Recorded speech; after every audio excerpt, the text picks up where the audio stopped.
Lubong na karong adlaw, Martes, Abril 21, 2026 ang magtiayon nga namatay sa makalili sa nga disgrasya sa Marilog proper ni adtong Abril 11, 2026.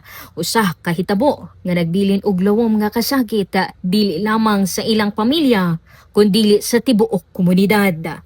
Ang magtiayon giilang sila Irene Ongando ug Manuel Umbol Ongando Jr. Kinsa gipahiluna sa Sitio Quiapo, Barangay Magsaysay, Marilog District, Davao City.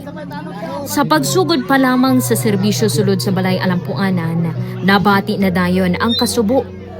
Dili na mapungan sa mga kabanay, kaparyentihan ug higala ang ilang mga luha samtang nagtan-aw sa ulahing higayon sa magtiayon nga ilang gimahal.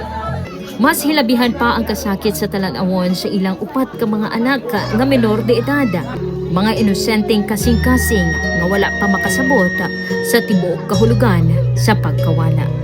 Nagtiyabaw sila, naghilak ug padayon nga nanawag og mama ug papa nga daw naglaom nga tubagon sila sa ilang ginikanan. Bisan pa sa dakong trahedya, nisidlak ang gamay nga kahayag sa taliwala sa kangitngit. Gipanaad sa ilang mga apuhan ug mga uyuan nga ilang sagupon ug ampingan ang upat ka bata.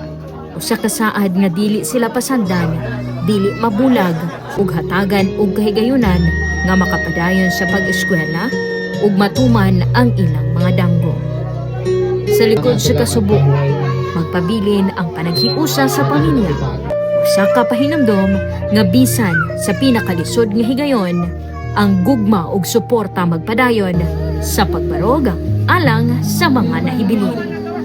Kasama mo sa balita ug serbisyo publiko, Radyoman Karin Baltran, Tatak, Araman.